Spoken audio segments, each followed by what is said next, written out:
Habíamos hecho una introducción muy breve el lunes pasado en cuanto al libro de Apocalipsis, hermano. Habíamos dicho que Apocalipsis significa revelación. ¿Amén? Esa es la palabra que se traduce del griego, revelación. ¿Amén? La palabra esa también tiene que ver con quitar el velo, sacar un velo. ¿Amén? Algo que está oculto se destapa y lo podemos ver. Amén. Algo así. Veo que si yo pongo esto acá, usted no ve el micrófono. Pero si saco esto, sí. Eso es lo que quiere decir Apocalipsis, quitar el velo. Amén.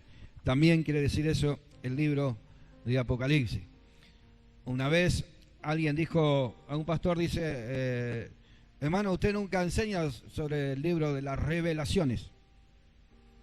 Y el pastor le dijo, sí, pero nunca leí ese libro, las revelaciones. Porque no es el libro de las revelaciones, es el libro de la revelación. ¿Amén? Y eso es lo que quiere decir, no es una palabra plural, sino es una palabra singular, revelación. Amén, Apocalipsis. Habíamos dicho, hermano, que este libro cuenta el final de los tiempos. Y nos habla del final de los tiempos. Hay una, hermano, teología que habla del principio, habíamos dicho, y otra que habla del final. Amén. ¿Se acuerda cómo es esa teología, esa ciencia teológica que habla el principio de las cosas? ¿Cómo se llamaba? Cosmogonía. Amén. Eso enseña el origen de las cosas creadas. Es diferente a lo que es la escatología. La escatología enseña el final de los tiempos. Amén. Y el libro de Apocalipsis es un libro escatológico, porque el libro de Apocalipsis nos va a mostrar el fin de los tiempos. Amén. Profecías que podemos encontrar que están cumplidas, se cumplieron en Cristo, se cumplieron en un periodo de tiempo, pero hay profecías que van a ser cumplidas. La mayoría de las profecías que están en el libro de Apocalipsis van a ser cumplidas, amén, a través del arrebatamiento de la iglesia y después del arrebatamiento de la iglesia. Se van a llevar a cabo y se van a cumplir, muchas profecías que vamos a encontrar en el libro de Apocalipsis. Amén. Hermano, este libro es un libro que se divide en 8 acontecimientos, pero nosotros, para hacerlo más de forma sintética, lo vamos a dividir en 3. Amén. Vamos a mirar el mensaje a las 7 iglesias. Segundo, las profecías al pueblo judío. Amén. Y tercero, el triunfo final de Cristo sobre todas las cosas. Amén. Esas son las 3 características principales que habla el libro de Apocalipsis. Sabemos que las profecías después del capítulo 5 del libro de Apocalipsis, vamos a encontrar que casi todos los acontecimientos van dirigidos específicamente al pueblo de Israel y a las naciones, pero específicamente el centro de las profecías escatológicas van dirigidas al pueblo de Israel. Amén. Porque es ahí donde van a suceder el centro y los acontecimientos de todas las profecías bíblicas. Amén. Israel es el reloj de Dios, hermano. Cuando nosotros queremos saber los acontecimientos finales, tenemos que informarnos qué está sucediendo en Israel. ¿Qué está pasando en el pueblo judío? Y ahí vamos a encontrar, hermano, que Israel, sin lugar a duda, es el reloj de Dios. Amén. ¿Cuánto dicen amén? Vamos a abrir la Biblia, hermano, Apocalipsis.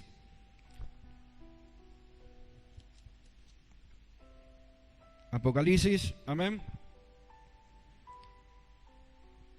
Habíamos leído el capítulo 1, versículo 4. Vamos a entrar directamente, hermano, al mensaje para ir abreviando, porque el tiempo, sin lugar a duda, no nos va a dar para mirar todo el libro. Quizás muchas cosas van a quedar, hermano, en el tintero y donde vamos a mirar después.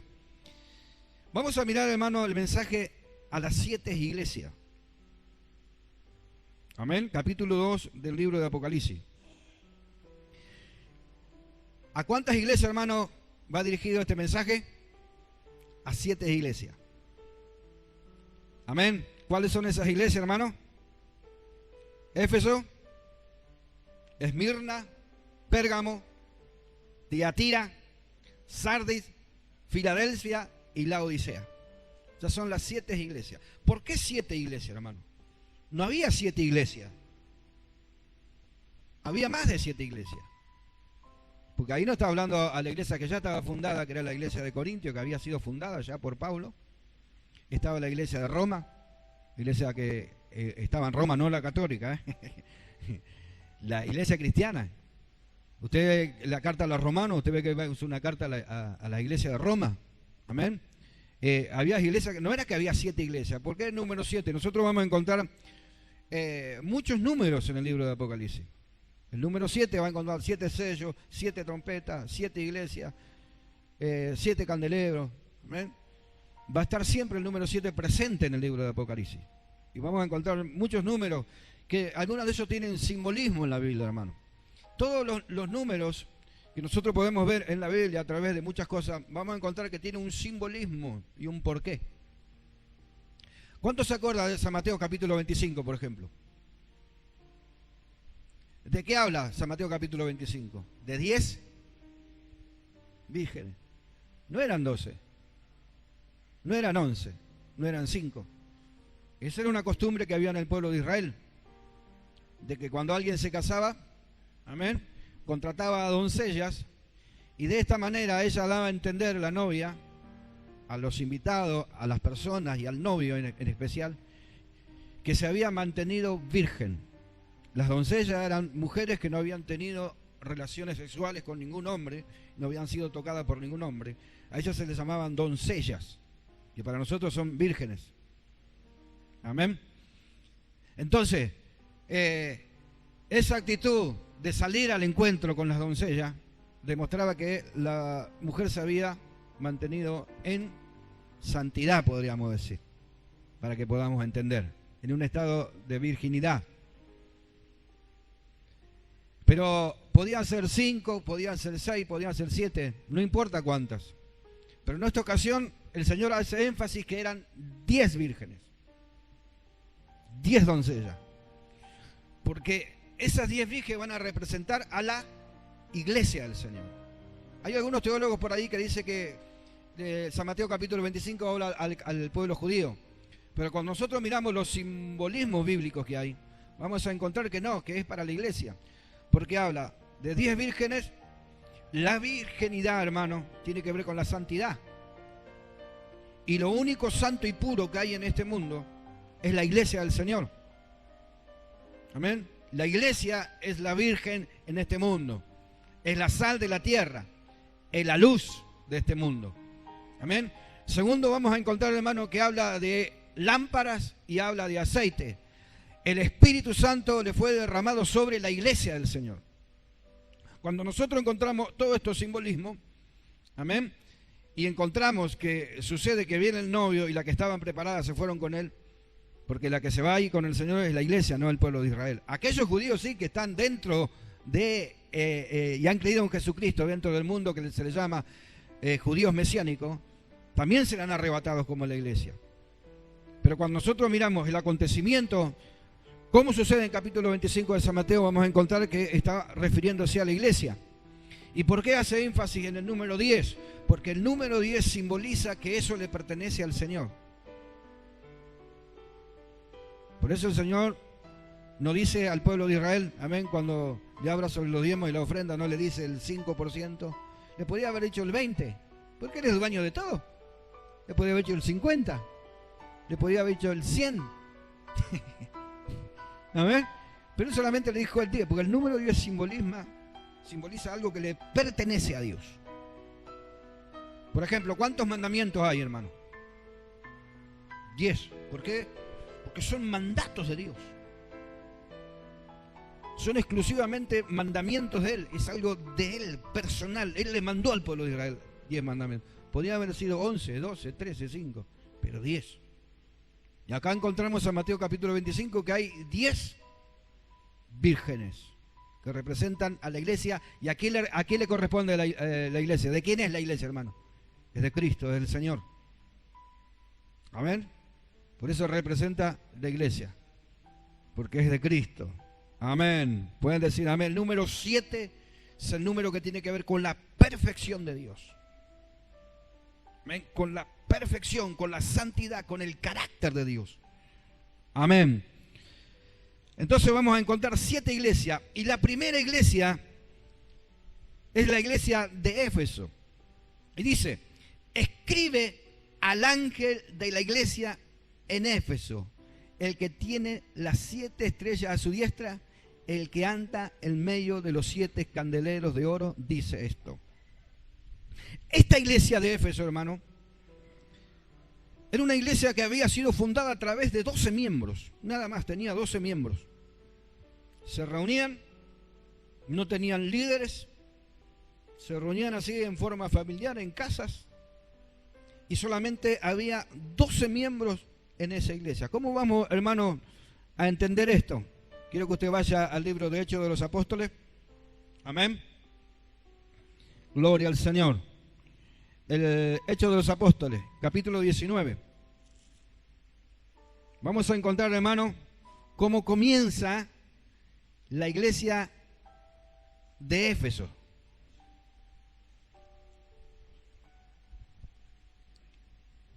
Dice: aconteció que entre tanto que Apolo estaba en Corintio, Pablo, después de recorrer las regiones superiores, vino ¿a dónde?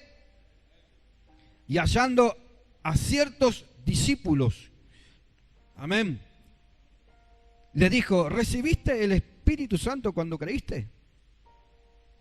Y ellos le dijeron: ni siquiera hemos oído que hay Espíritu Santo. Entonces dice: ¿en qué pues fuiste bautizado? Ellos dijeron: en el bautismo de Juan. Dijo Pablo: Juan bautizó con bautismo de arrepentimiento, diciendo al pueblo que creyesen en aquel que vendría después de él, esto es, en Jesús el Cristo. Cuando oyeron esto, fueron bautizados en el nombre del Señor Jesús, y habiéndolo impuesto Pablo las manos, vino sobre ellos el Espíritu Santo, y hablaban en lenguas y profetizaban. Y eran todos unos, ¿cuántos dice? 12. Con 12 hombres empezó la iglesia de Éfeso. Es tremendo, ¿no? Dice la historia, cuando nosotros entramos a estudiar la historia del libro de Éfeso, cuando estudiamos la historia eclesiástica, me acuerdo en el seminario, que algunos teólogos y algunos historiadores dicen que la iglesia de Éfeso llegó a tener 500.000 miembros. Para la época era algo extraordinario, algo explosivo. El cristianismo, amén, en Éfeso empezó a crecer de una forma extraordinaria. Y cuando nosotros miramos cómo nace esta iglesia, hemos visto Hechos capítulo 19, que esta iglesia nace a través de 12 miembros solamente. Acá somos más de 12, ¿no? No sé, cuando estamos todos somos 50. Un poquito más quizás. Cuando estamos todos. El problema es que a veces no estamos todos. Pero estos hombres eran gente que habían sido bautizados en el bautismo de Juan. O sea, habían sido bautizados por Juan el Bautista. Así empieza la iglesia. Juan el Bautista los bautizó. ¿Amén? Habían creído en Jesucristo. Pero cuando Pablo llega a ese lugar, se encuentra con ellos. Seguramente alguien le dice: mirá, ya andan algunos también que creen en lo que cree Pablo. Y Pablo se va y se encuentra con ellos, y se encuentra con estos 12 hombres que estaban ahí. Y a lo mejor después de unas palabras, de una charla, de una práctica, ¿amén?, Pablo le dice: bueno, pero ¿y el Espíritu Santo? ¿Recibieron el Espíritu Santo ustedes? Ahí cae por teoría, hermano, aquellos que dicen que el Espíritu Santo y el bautismo del Espíritu Santo y el hablar en lengua es hablar otro idioma. Sí, es hablar otro idioma también. Amén. Ellos habían creído en Jesucristo. Eran cristianos, eran discípulos, dice. Pero el Espíritu Santo, nada. Y algunos dicen que el Espíritu Santo fue solamente en el Pentecostés. Habían pasado casi desde el Pentecostés hasta que nace la iglesia de Éfeso, habían pasado casi 40 años. Hasta que nace de Pentecostés a Éfeso. O sea que no fue solamente para el Pentecostés. Porque nosotros miramos que en la iglesia de Éfeso, ellos también iban a recibir ahora el Espíritu Santo. Habían recibido a Cristo, sí, fueron bautizados, eran discípulos. Pero ¿qué les faltaba? Les faltaba recibir el bautismo del Espíritu Santo.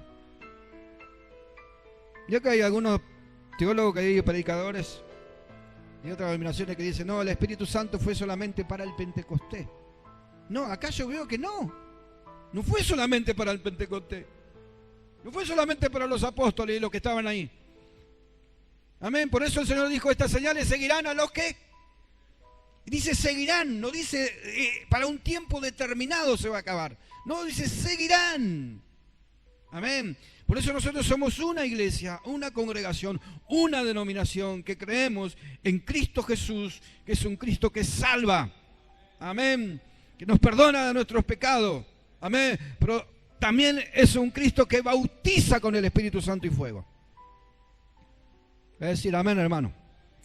Ahora yo quiero decirle una cosa. El bautismo del Espíritu Santo no le asegura su salvación.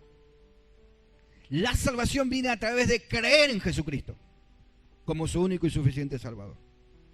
Amén. Porque hay gente que recibió el Espíritu Santo, hablan en lengua, hasta profetizan, pero los frutos no dicen que son cristianos. Eso es otra cosa. Amén. Pero la iglesia de Éfeso nace con 12 hombres, con 12 discípulos.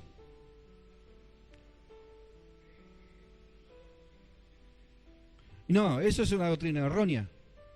El que estaba con Jesús al lado de él en la cruz, ni siquiera fue bautizado, ni en aguas, pero creyó en su corazón.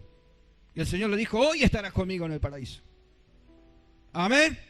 Ni siquiera fue bautizado, pero él creyó en Jesucristo como su único suficiente Salvador. ¿Cuánto dicen gloria a Dios, hermano? Entonces, vamos a encontrar en el capítulo 2 que el Señor le habla a esta iglesia que estaba en Éfeso. Amén. Una iglesia que había comenzado con 12 hombres, pero llegó a tener, según historiadores, esta iglesia se cree que era la iglesia central, la iglesia principal de las 7 iglesias a la que el apóstol Juan le va a enviar el mensaje. O sea, era la iglesia principal, la iglesia de Éfeso. Después vamos a mirar el mensaje a las otras iglesias. Pero la iglesia de Éfeso era la iglesia más, hermano, podríamos decir para que puedan entender ustedes, era la filial de esa zona. La iglesia central de todo se encontraba en Jerusalén, donde estaba el concilio de Jerusalén. El concilio de Jerusalén. ¿Ven? Pero en esa zona donde estaba la iglesia más grande, la iglesia más pudiente, era la iglesia de Éfeso. Y que calcula usted, tenía 500.000 miembros. ¿Se imagina usted, hermano? Amén. Y el Señor le va a decir, el que tiene las 7 estrellas a su diestra, el que anda en medio de los 7 candeleros de oro. Acá encontramos otra vez el número 7. Amén. Candeleros de oro. Esos candeleros de oro representan a las 7 iglesias, hermano. Amén. El candelero es el menorá que le llamaban los judíos. Es el candelabro ese que de 7 lámparas, hermano. Usted lo conoce, lo habrá visto en algún lugar. Amén. Él dice la Biblia que se paseaba en medio de los 7. El Señor se pasea en medio de la iglesia, hermano. A veces nosotros no lo podemos sentir, porque hay cosas en nuestro corazón que no nos dejan sentir. Pero el Señor a través de su Espíritu Santo se sigue paseando todavía en medio de los 7 candeleros de oro. Amén, gloria al Señor. El Señor está sobre la iglesia. Han pasado los años, han pasado los tiempos, pero a través de su Espíritu Santo Él se sigue moviendo, Él sigue sanando, Él sigue llenando. Él ve lo que hay en tu corazón, hermano. Aleluya, el Señor de la iglesia está aquí. No es el pastor el Señor de la iglesia, no son los pastores presidentes, no son, hermanos, los pseudos apóstoles los dueños de la iglesia. El dueño de la iglesia es el Señor Jesucristo. ¿Cuántos dicen gloria a Dios, hermano? Amén, y a su nombre. Ahora el Señor le va a decir a la iglesia de Éfeso: yo conozco tus obras. ¿Cuántos saben que el Señor conoce nuestras obras, hermano? ¿Usted cree que el Señor no conoce su obra? Nosotros podemos dibujarla, podemos decir lo que nosotros queramos, pero el Señor nos va a mirar y nos va a decir: pero si yo te conozco, yo sé quién sos, conozco tus obras. El Señor conoce tu obra, hermano. ¿Cómo nosotros, cuando hablamos de la viña del Señor, hablamos de la iglesia, usamos una alegoría? El Señor también la usó. Decimos, ¿cómo decimos? La obra del Señor, decimos, ¿o no? El Señor también hizo alegoría sobre la obra y dijo: amén, los obreros son pocos, la miel es mucha. Usaba la miel, amén, como simbolismo. Amén, gloria al Señor de lo que es la obra de Dios. Es la miel, es donde se trabaja. Amén, envía, Señor, obreros. Cuando dice envía obreros, quiere decir que hay una obra ahí. ¿El obrero dónde está? En una obra, donde se hace algo. El Señor conoce tu obra. Amén. Cada vez que usted, hermano o hermana o lo que fuese, limpia una silla en la iglesia, el Señor conoce tu obra. Aleluya. Cada vez que usted pasa un trapito en el piso, el Señor conoce tu obra. Amén. El Señor conoce tu obra cuando estás orando, cuando estás trabajando, repartiendo tratado, como hace nuestro hermano, predicando la palabra. El Señor conoce tu obra. No hace falta que la gente conozca tu obra, que el Señor conozca tu obra, hermano.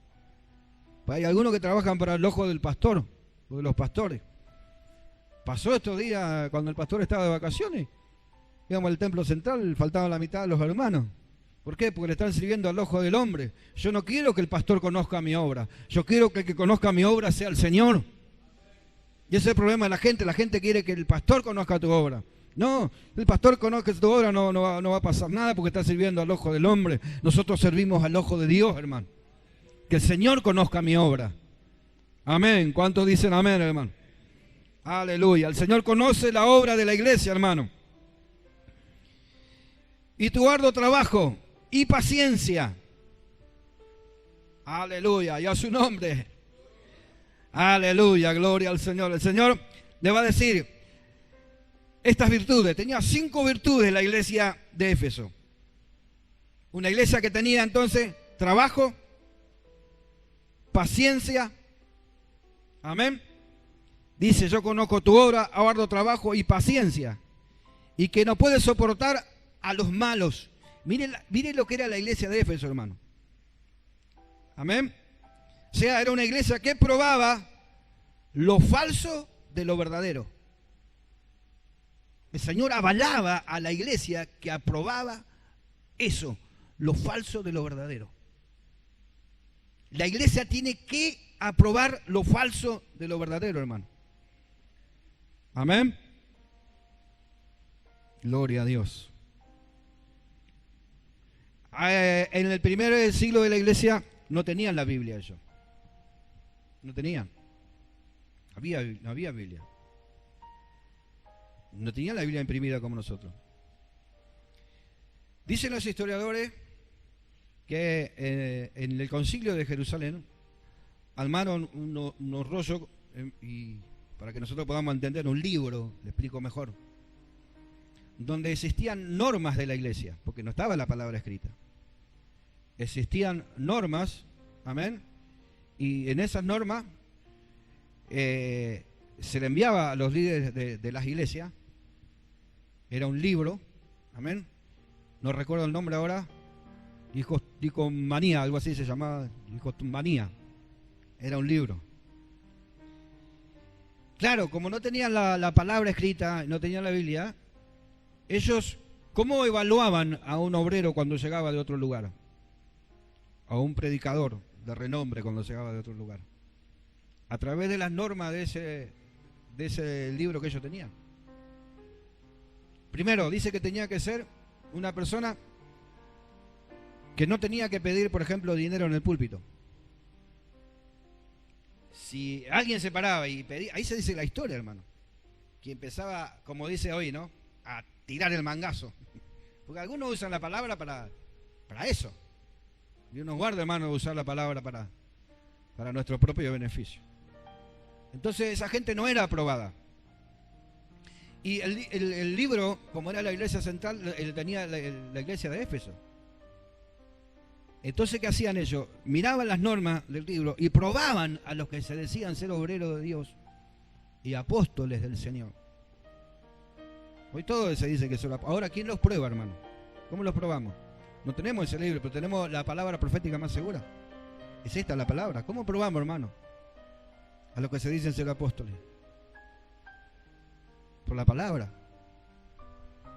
Era algo que resaltaba dentro de las virtudes que tenía, hermano, la iglesia de Éfeso. El Señor lo resaltaba como una virtud a eso. Nosotros no podemos tragarnos, hermano, cualquier vidrio. Tenemos que mirar por la palabra y por el filtro de la palabra. Si ese ministerio, si esa persona que se dice apóstol, que se dice evangelista, que se dice profeta, que se diga lo que diga, que tenga el nombre que quiera, que se ponga el nombre del arcángel Miguel, del arcángel Gabriel, que diga que es el querubín del cielo, yo lo tengo que probar por la palabra. Por la palabra, si realmente es lo que está diciendo. Y esa era una de las virtudes que tenía la iglesia de Éfeso. Vio que ahora existe una teoría que dice, no te metas. No, pero ¿cómo que no? La iglesia de Éfeso lo probaba. Lo probaba si eran realmente hombres de Dios. Y el Señor lo resalta eso como una virtud, hermano. ¿Sabe por qué? Porque en ese tiempo había muchos que mezclaban filosofía con evangelio. Yo creo que en una oportunidad hablé acá sobre los sofistas. ¿Se acuerdan los sofistas? ¿Quién eran los sofistas? Los sofistas eran intérpretes de las filosofías. Interpretaban la filosofía de Sócrates. Interpretaba todo tipo de filosofía. El mundo griego, la cultura griega sobresalía sobre toda cultura en ese tiempo. Era la sabiduría del mundo la cultura griega. Y ellos vivían de acuerdo a la filosofía. Amén. Se alineaban atrás de un filósofo y vivían atrás de eso. Y entonces existían gente que interpretaban la filosofía, porque no todos entendían la filosofía. Esa gente se llamaban sofistas. Eran gente que estudiaban, gente de la alta sociedad, que les enseñaban, por ejemplo, a los senadores de Roma y a la gente que practicaba el mundo de la política en ese tiempo, cómo dar un discurso, cómo llegar a la gente, por ejemplo. Y los sofistas, como estaban viendo que el mundo cristiano, dijimos que la iglesia de Éfeso tenía casi 500.000 miembros, se vieron sorprendidos porque ellos dijeron, acá está el negocio, nos vamos a infiltrar ahí. Y había muchos sofistas en ese tiempo que andaban haciendo estas cosas, mezclando el evangelio con la filosofía, y deslumbraban a los que estaban escuchando su discurso, que quedaban, hermanos, pasmados, diciendo, qué sabiduría que tiene este hombre, qué capacidad de palabra, cómo llega a las personas. Pero llegaban a través de la filosofía. Mezclaban la filosofía, el 50% del evangelio con el 50% de la mentira. Y la gente, hermanos, se amontonaban para ver a los sofistas. Eran doctores del discurso. Eran gente del discurso, capacitada para el discurso. Entonces, la iglesia tenía que tener mucho cuidado con esto. Y se mezclaban y se hacían pasar por apóstoles, por siervos de Dios. Pero la iglesia de Éfeso, hermano, una iglesia que los probó a los verdaderos. Hay que probar a lo verdadero de lo falso, hermano. Un solo hermano dijo amén. Hay que probar lo verdadero de lo falso, hermano. Me acuerdo, en una oportunidad, hace muchos años, yo trabajaba en una remisería acá en el barrio. Y vino un muchacho vendiendo zapatillas. Escuche lo que le voy a decir, hermano. Dice, mira, le mostraba a todos los muchachos remiseros que estaban ahí. Él vendía con las cajas y todo, la marca, todo. Decía Adidas, decía la zapatilla. Y todos la mirábamos y decíamos, mirá, son Adidas, son originales. Y la vendía a la mitad de precio de lo que estaban en ese tiempo. Justo da la casualidad que había un muchacho que trabajaba con nosotros, que había trabajado en Adidas y que trabajó como, ¿cómo se llama? De calidad, control de calidad de la fábrica Adidas y conocía bien la marca. Entonces todos la miramos, mirá qué barato. Y este muchacho la miró y dijo, esto no es Adidas, dijo. Tocó la suela, tocó los cordones. Yo no sabía que los cordones tienen mucho que ver con la marca. La calidad de los cordones, tocó la suela, dijo, esto no es Adidas. Pero para nosotros era Adidas. La marca y color y la forma y las 3 tiras y todo. Cuidado, hermano. Hay muchos que dicen que predican el evangelio. Cuando usted va al control de calidad, que es la palabra de Dios, se va a dar cuenta que no es el evangelio. Parecido, es lo mismo. Pareciera que es lo mismo. Pero si usted no conoce la palabra, si usted no está en comunión con el Señor y no ora y no está en comunión con el Señor, va a ver que no es el evangelio que está en la Biblia. ¿Sabe quién es el control de calidad, hermano? La palabra del Señor. Es la palabra del Señor. Y la virtud que tenía la iglesia de Éfeso, hermano, era una iglesia que probaba, amén, una iglesia entonces con arduo trabajo, paciencia, y no soportaba. Hermano, la traducción de no soportar era que lo echaba a patada. No, usted alguno en una oportunidad dijo, no te soporto. No soporto eso, dijo en alguna oportunidad. No lo soporto. Determinante era la iglesia de Éfeso con lo falso, hermano. Era determinante.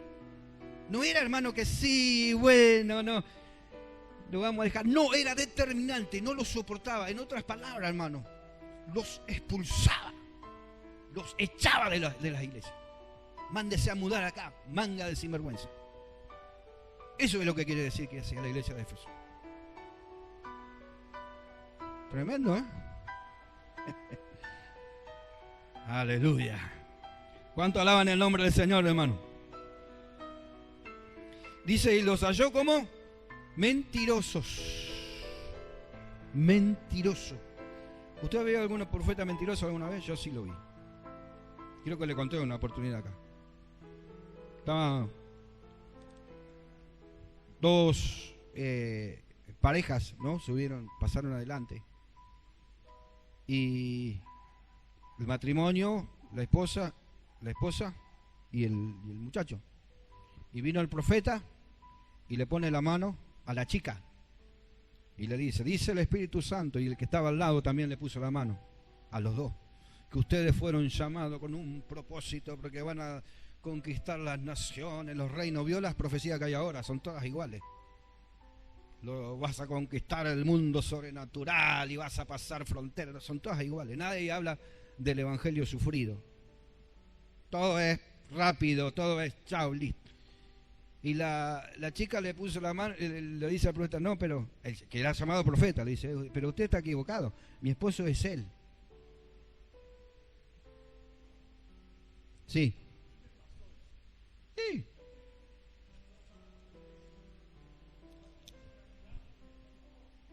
Hola. Fuerte, hermano, porque creo que están grabando la enseñanza, ¿no? Porque viene a la colación. A mí me pasó eso lo que usted está diciendo. Yo estuve en una congregación, pasamos adelante y pasamos varios. Y había una chica a mi lado y otra chica a mi lado. Yo estaba en el medio. Y mi esposa estaba al fondo. Y resulta de que el predicador, no me acuerdo si era apóstol, profeta, le puso la mano a mí y le puso a la otra chica. Y nos comparó como matrimonio y usted dijo tal y cual lo que usted dijo. Entonces cuando terminó de orar, yo le toqué el hombro y la hermana también, y le dijo que nosotros no éramos matrimonio, no éramos esposos. Y me dice, ¿dónde está tu señora? Está allá al fondo. Le dije, bueno, anda a traerla acá, que le voy a profetizar. Le dijo. Hermano, no miden la consecuencia de su mentira, porque por lo menos pudieran medir la consecuencia. Si no, pero si me equivoco, pero lo largan nomás. Pseudo profeta, amén. Mentirosos. Dice que una de las virtudes que tenía esta iglesia, que no soportaba a esa gente. Y tercero, el versículo 3 dice, y has sufrido, y has tenido paciencia, y has trabajado arduamente por amor de mi nombre. Era una iglesia que había sufrido. Quiero que vayamos allá segunda de Timoteo, hermano. Amén. Capítulo 4. Segunda de Timoteo, capítulo 4, hermano. Amén. Aleluya, ya estamos terminando. 5 minutos más, hermano. Capítulo 4, versículo 1.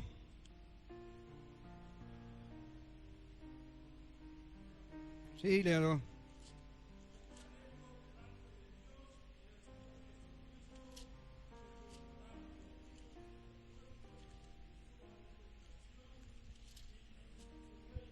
Sí, siga, hermano.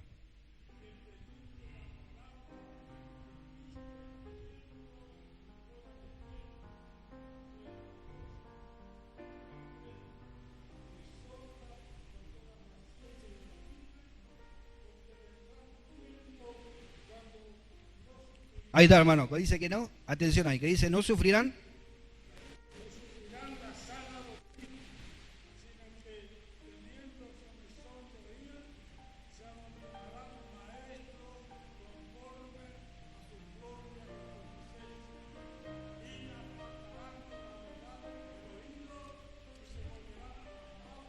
Amén, hasta ahí nomás, hermano. Si no, se va a hacer muy largo. La iglesia de Éfeso era una iglesia que había sufrido, amén, por guardar la doctrina y por hacer todas estas cosas que dijimos. El problema de hoy en día es que se le predica un evangelio tan fácil a la gente, que se le dice a la gente que si viene al evangelio no va a sufrir nunca más. Y que se le terminaron todos los problemas. Y que el evangelio no hace falta llevar la cruz de Cristo. No importa, viví como viví, hacer lo que querés. Una de las virtudes que tenía la iglesia era que había sufrido. Y la sana doctrina, hermano, es sufrida. La sana doctrina es sufrida. Porque no podemos andar como que nosotros queremos. Tenemos que negarnos a veces a nosotros mismos, a nuestros deseos.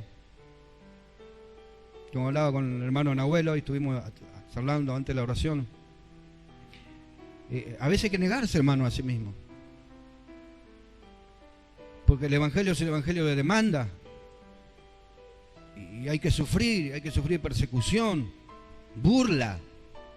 Se van a burlar los compañeros de trabajo, los vecinos de ustedes, se van a burlar todos.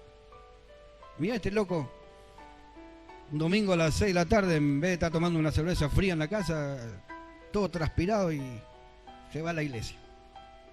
Yo me acuerdo, tenía aproximadamente 7, 8 años. Y claro, uno cuando es chico hay cosas que no entiende. Y mi papá nos llevaba de acá, de la esquina, hasta Catán, caminando donde estaba la iglesia del hermano Garelo, el primer lugar que estaba cerca de Simón Pérez. Ahí nos llevaba, caminando. Y nosotros con mi hermano nos íbamos.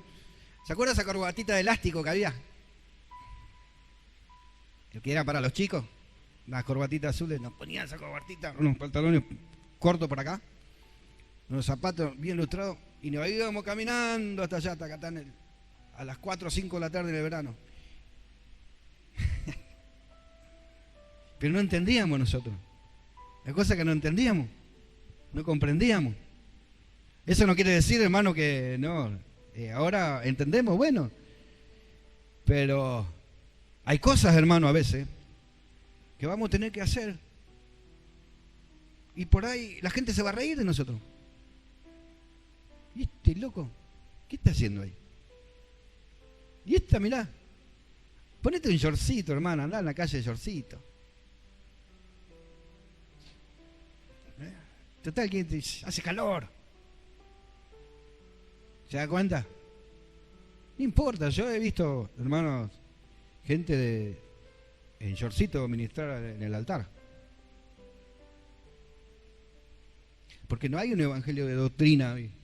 No se sufre la sana doctrina.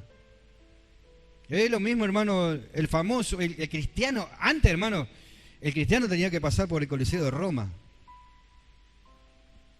Y era largado a los animales. Hay un historiador que estudió la biografía de Pablo, dice que Pablo quizás luchó con fieras en el Coliseo de Roma. Y como él era un hombre preparado para la guerra, dice, se cree que, él dice, es una teoría de él dentro del mundo de la historia de la biografía de Pablo, dice que Pablo puede ser que haya luchado hasta con fieras, hermano, en el Coliseo de Roma. Lo largaron en el Coliseo de Roma, dice, para que se lo coman los leones. Pero Pablo pudo escapar de eso, dice.